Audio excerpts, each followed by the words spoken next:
என்ன பண்ணிட்டு இருக்கீங்க? இல்ல ஒண்ணும் இல்ல, சும்மாதான். ஏதாவது காசு தேவைப்படுதா மாமா?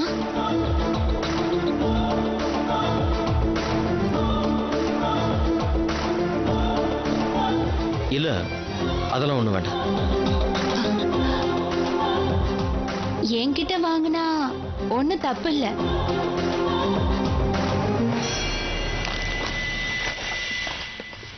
இந்தாங்க குடிங்க மாமா.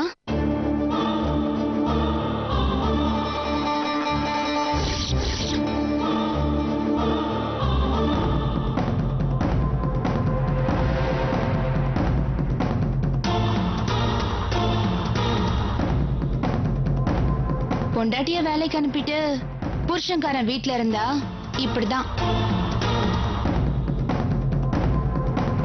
5க்கும் 10க்கும் உப்பு புளி டப்பாவை ஆராய்ச்சி பண்ண வேண்டியதா இருக்கும்.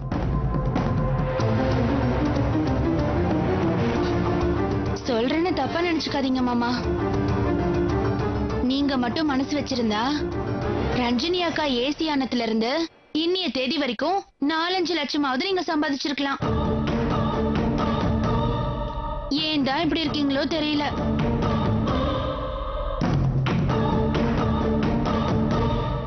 நாலஞ்சு லட்சமா? நானா?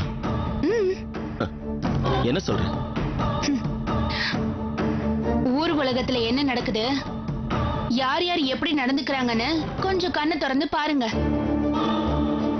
உங்க வைஃப் போலீஸ் ஆபீசர்னா ஹஸ்பண்ட் தான் உங்க ஏரியால கட்ட பஞ்சாயத்து பண்ணுவாங்க. கான்ட்ராக்டர், குத்தக, நில தகராறு, கடை பகடி, அது இதுன்னு கமிஷன் கொட்டிக்கிட்டே இருக்கும். ஒண்ணுமே தெரியாம இப்படி இருக்கீங்களே. நீ சொல்றது புரியுது ஐஸ்வர்யா.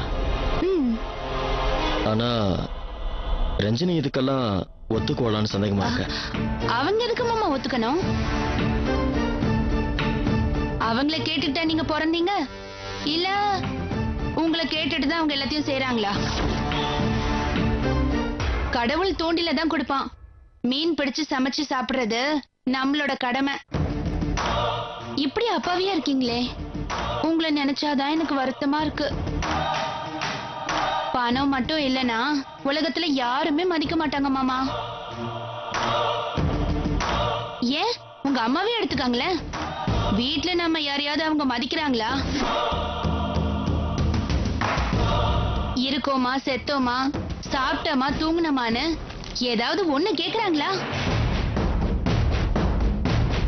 அம்மா பண்றது எனக்கு பிடிக்கல ஐஸ்வர்யா. பேசினா தேவையில்லாத பிரச்சனை வருமே தான் சும்மா இருக்க. என்னைக்கு எனக்கு கோவம் வரப்போகுதுன்னு தான் தெரியல. அன்னைக்கு இருக்கு இங்க கூத்து. ஆத்திரப்பட்ட பிரயோஜனம் இல்ல மாமா. அதுக்கு பதிலா பாக்கெட்ல 4 1000 ரூபாய் நோட்டு வெளியே தெரியற மாதிரி வந்து பாருங்க. கிடைக்கிற மரியாதையே தனி.